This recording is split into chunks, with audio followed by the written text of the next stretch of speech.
এ মুসলমান নবীর আশিকের দল, গাজী ইলমুদ্দিন একটা নাম, একটা ইতিহাস। দিল্লির যুবক নিয়ত করে ফেলছে, আল্লাহ আমার নবীরে গালি দিছে, সে জমিনে থাকতে পারে না, তার থাকার কোনো সুযোগ নাই। কারণ আসমান জমিন সৌর জগৎ নবমণ্ডল ভূমণ্ডল গ্রহ নক্ষত্র সবকিছু একজনের উসিলায়, তিনি ভিন্ন কেউ না, তিনি রাহমাতুল লিল আলামিন। জোরে কোন ঠিক কিনা? নবীর উসিলায় আমরা বেঁচে আছি। আল্লাহ খালেক, সব মাখলুক। আল্লাহ বলেন আমি রব্বুল আলামিন, আমার দোস্ত হলো রাহমাতুল লিল আলামিন। রহমত ছাড়া আলামিনের অস্তিত্ব থাকে না। কথা কোন ঠিক কিনা? যুবক এবার একটা ছুরি ক্রয় করিয়া রওনা দেয় কলকাতায় জয়পাল নামক পান্ডার অনুসন্ধান করিয়া। কোথায় বাড়ি, কোথায় ঘর, নিজেকে জয়পালের একজন ভক্ত বলে পরিচয় দিয়া সামনে আগায়। এবার জয়পালের ঘরের দরওয়াজায় গিয়া হাজির, জয়পালের সামনে গিয়া হাজির যুবক। বলে আমি আসলাম, আপনি একটা বই লেখছেন না? বলে হ্যাঁ। চমৎকার একটা বই লেখছেন, রঙ্গিলা রসুল নাম দিয়া। ওই বইয়ের ভিতরে আমার নবীর চরিত্রে আঘাত করে, ওই বইয়ের ভিতরে মুহাম্মদ সাল্লাল্লাহু আলাইহি ওয়াসাল্লামকে আঘাত করে কথা বলছেন, ঠিক না? বলে হ্যাঁ। বলে আমি আপনাকে পুরস্কার দিতে আসছি, বড় দামি লেখা আপনি লেখছেন। বলে বাসা তুমি দে, কি পুরস্কার দিবি? বলে বেয়াদব, পুরস্কার নেওয়ার জন্য তাড়াতাড়ি রেডি হ। ছুরিটা বাহির করিয়া তাকবীরের আওয়াজ দিয়া তৎক্ষণাৎ কণ্ঠ বরাবর ছুরিটা চালায়া দেয়। রঙ্গিলা রসুলের লেখক জয়পাল মুহূর্তের মধ্যে মাটিতে পড়িয়া ছটপট করতে করতে জমিন থেকে বিদায় হয়। এখন ওই বাংলাদেশে, সারা দুনিয়ায় কোটি কোটি আশিকে রসুল আছে যারা নবীর ভালোবাসায় কলিজা দিতে রাজি। আসতে বলবেন না, জবান খুলে বলেন ঠিক কিনা?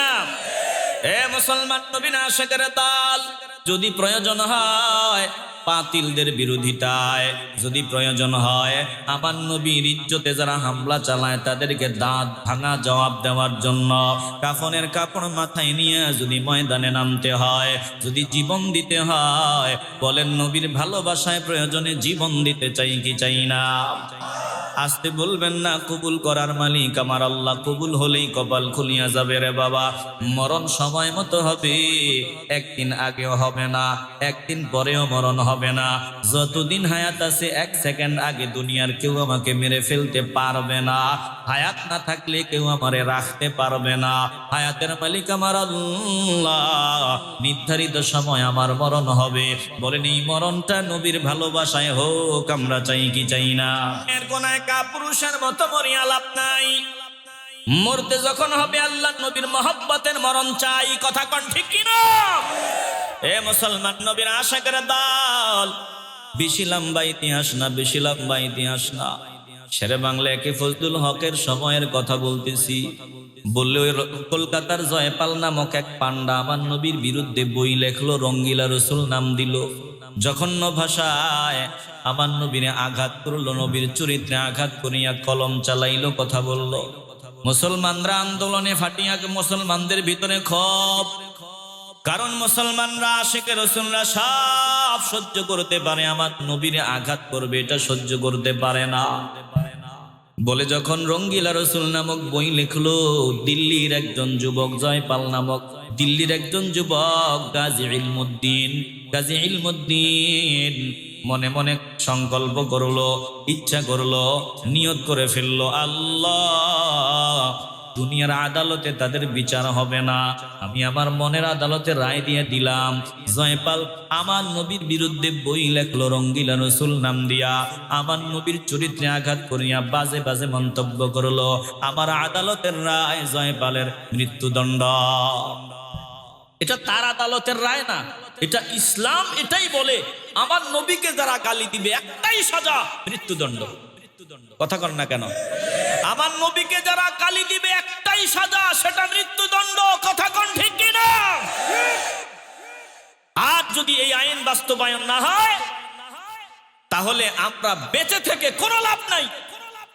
আমাদের দেশে বহু আইন হয়, এখনো এই আইন হলো না যে নবীরে আঘাত করলে সাজা মৃত্যুদণ্ড। বলেন, আবারও বলি, দল মত নির্বিশেষে আল্লাহর নবীর শান ও মানে যারা আঘাত করবে তাদের ফাঁসির আইন হোক। আমরা এই আইন চোখে দেখে যেতে পারলেই আমরা মরেও শান্তি পাবো, নয়তো আল্লাহর দরবারে দাঁড়ায় জবাব দিতে হবে। এ মুসলমান নবীন আশিকের দল, যদি শাস্তির বিধান কার্যকর না হয় তাইলে ফতুয়া বলে উলামায়ে কেরামদের ফতুয়া। উলামায়ে কেরাম হাদিস থেকেই ফতুয়া দিয়েছেন, কোরআন সুন্নাহ থেকে দিয়েছেন। বলে বিচার যদি না হয় যে আমার নবীরে গালি দিবে তার সাজা একটাই, মৃত্যুদণ্ড। জোরে কোন ঠিক কিনা? মৃত্যুদণ্ড বাস্তবায়ন করে ফেলতে হবে। বিচার আইন আদালতে যা হবে পরে হবে। কেন এ কঠিন কথা কেন বললাম? কেন জবাবটা ভালো করে দিল দিয়ে শুনবেন। আপনার ঘরের ভিতরে আপনার চোখের সামনে যদি আপনার নিজের কন্যার ইজ্জতে কেউ হামলা চালায়, আপনি এমন কাপুরুষ না যে দাঁড়ায়া দাঁড়ায়া দেখবেন আপনার কন্যার ইজ্জতে হামলা চালায়, আপনি দাঁড়ায়া দাঁড়ায়া দেখবেন। এটা সম্ভব? এটা সম্ভব? কথা বলে না সম্ভব। এখন আপনার বিবেক কি বলে? আইন আদালত যা হওয়ার পরে হবে, বলে যা আছে তা দিয়ে আমার কন্যার ইজ্জতকে হেফাজত করতে হবে। কথা বলে ঠিক কিনা? এরপরে যদি আমার ফাঁসি হয় আমি তৃপ্ত, আমার মেয়ের ইজ্জত হেফাজত করেছি, আমি আমার মায়ের ইজ্জত হেফাজত করেছি, আমি আমার বিবির ইজ্জত হেফাজত করেছি। এবার ফাঁসি হবে, হোক। আমার যেটা তৎক্ষণাৎ করা প্রয়োজন আমি ওটা করেছি। কথা বলেন ঠিক কিনা? মাঝে মধ্যে দেখি এখন তো ফেসবুক খুব সহজেই আমার নবীরে গালি দিয়া পোস্ট করে দেয়। এই গালি দাতাগুলারে ধরবেন, এদের বিচারের ব্যবস্থা করবেন। আইন আদালতে যা হওয়ার পরে হবে, আগে সাইজ করতে হবে। কথা বলেন ঠিক কিনা? রাগ করেন আপনারা? রাগ তো তারা করবে যারা বাতিল পথভ্রষ্ট, বরং এটা আমাদের দিলের দাবি। কথা কোন ঠিক কিনা? এ মুসলমান নবীন আশিকের দল, গাজী ইলমুদ্দিন একটা নাম, একটা ইতিহাস। দিল্লির যুবক নিয়ত করে ফেলছে, আল্লাহ আমার নবীরে গালি দিছে, সে জমিনে থাকতে পারে না, তার থাকার কোনো সুযোগ নাই। কারণ আসমান জমিন সৌর জগৎ নবমণ্ডল ভূমণ্ডল গ্রহ নক্ষত্র সব কিছু একজনের উসিলায়, তিনি ভিন্ন কেউ না, তিনি রাহমাতুল লিল আলামিন। জোরে কোন ঠিক কিনা? নবীর উসিলায় আমরা বেঁচে আছি। আল্লাহ খালেক, সব মাখলুক। আল্লাহ বলেন আমি রব্বুল আলামিন, আমার দোস্ত হলো রাহমাতুল লিল আলামিন। রহমত ছাড়া আলামিনের অস্তিত্ব থাকে না। কথা কোন ঠিক কিনা? যুবক এবার একটা ছুরি ক্রয় করিয়া রওনা দেয়। কলকাতায় জয়পাল নামক পান্ডার অনুসন্ধান করিয়া কোথায় বাড়ি কোথায় ঘর, নিজেকে জয়পালের একজন ভক্ত বলে পরিচয় দিয়া সামনে আগায়। এবার জয়পালের ঘরের দরওয়াজায় গিয়া হাজির। জয়পালের সামনে গিয়া হাজির যুবক। বলে আমি আসলাম, আপনি একটা বই লেখছেন না? বলে হ্যাঁ। চমৎকার একটা বই লেখছেন, রঙ্গিলা রসুল নাম দিয়া। ওই বইয়ের ভিতরে আমার নবীর চরিত্রে আঘাত করে, ওই বইয়ের ভিতরে মুহাম্মদ সাল্লাল্লাহু আলাইহি ওয়াসাল্লামকে আঘাত করে কথা বলছেন, ঠিক না? বলে হ্যাঁ। বলে আমি আপনাকে পুরস্কার দিতে আসছি, বড় দামি লেখা আপনি লেখছেন। বলে বাসাতন দে, কি পুরস্কার দিবি? বলে বেয়াদব, পুরস্কার নেওয়ার জন্য তাড়াতাড়ি রেডি হ। ছুরিটা বাহির করিয়া তাকবীরের আওয়াজ দিয়া তৎক্ষণাৎ কণ্ঠ বরাবর ছুরিটা চালায়া দেয়। রঙ্গিলা রসুলের লেখক জয়পাল মুহূর্তের মধ্যে মাটিতে পড়িয়া ছটপট করতে করতে জমিন থেকে বিদায় হয়। এবার গাজী ইলমুদ্দিন ছুরিটা নিয়ে ঘরের দরওয়াজায় দাঁড়াইয়া ডাক দেয়, আয় আয় আয়, আমার আদালতে রায় হয়ে গেল, সাজা হয়ে গেল। এবার তোদের আদালতে আমার যা হওয়ার কর, আমারে গ্রেফতার কর। গাজী ইলমুদ্দিন পালায় যায় নাই, ছুরিটা নিয়ে দাঁড়ায় আছে ঘরের দরওয়াজায়। ইংরেজ প্রশাসনের লোক আসিয়া গাজী ইলমুদ্দিনকে গ্রেফতার করিয়া নিয়ে যায়। আগামী দিন আদালত বসবে, রায় হবে। আলেমরা টেনশন, আলেমরা বড় চিন্তিত, কারণ আগামী দিন গাজী ইলমুদ্দিনের ফাঁসি হয়ে যাবে। শেরে বাংলাকে ফজলুল হকের মতো ব্যক্তি দাঁড়ায় গেল। আলেম ওলামাদের ডাক নিয়া কয়, কলকাতার আদালতে তার রায় হবে, আমি শেরে বাংলা দাঁড়ায় গেলাম তার পক্ষে উকিল হিসাবে। শুধু তোমরা গিয়া গাজী ইলমুদ্দিনকে বলবা, গাজী ইলমুদ্দিন একটা কথা বলবে, একটা মাত্র কথা বলবে, কাঠ গড়ায় দাঁড়াইয়া, বাকি তার ফাঁসি হবে না। আমি বলতে পারি নিশ্চিন্তে তার ফাঁসি হবে না, অন্য সাজা হবে। কি কথা বলে গিয়া বলবে, ছুরি চালাবার সময় আমার মাথা ঠিক ছিল না, আমার হিতাহিত জ্ঞান ছিল না, কি থেকে কি করেছি আমি বলতে পারি নাই, এই কথাটুকুন বলবে, বাকিটা আমার কাজ। এবার আলেম উলামাগণ আগের দিন গাজী ইলমুদ্দিনের সাথে সাক্ষাৎ করার জন্য জেলখানায় গেল। জেলখানায় যাওয়ার পর আলেম উলামাদের সামনে গাজী ইলমুদ্দিন আসিয়া হাজির হয়। আলেম উলামারা গাজী ইলমুদ্দিনকে ডাক দিয়া করে, বাবা তোমার জন্য সব থেকে বড় উকিল শেরে বাংলাকে ফজলুল হকের মতো ব্যক্তি দাঁড়ায় গেছে, তোমার টেনশন নাই, তবে একটা কথা শুধু বলবা, কাঠগড়ায় দাঁড়াইয়া শুধু বলবা ছুরি চালাবার সময় আমার মাথাটা ঠিক ছিল না, এইটুকুন বলবা। গাজী ইলমুদ্দিন একটা মুস্কি হাসিয়ে দিয়া কয়, আপনারা বুঝি এই বুদ্ধি করিয়া আমার সামনে হাজির হয়েছেন? না না না, আমি কেন মিথ্যা বলবো, আমার মাথা ঠিক ছিল, আমি ইচ্ছায় স্বজ্ঞানে আমি এই কাজটা করেছি, মাথা নষ্ট ছিল না, ঠিক ছিল। বলে এটা তুমি শুধু বলবা, বাকিটা তিনি বলবেন। বলেন না না না, আপনাদেরকে ধন্যবাদ, আপনারা শুধু শুধু আমার নিয়ে টেনশন করবেন না, আমার নিয়ে চিন্তা করার দরকার নাই। আরে আমি তো বাঁচতে চাই না, আমি তো মরতে চাই, আমি তো ফাঁসির তরি তাড়াতাড়ি গলায় নিতে চাই। বলে কেন?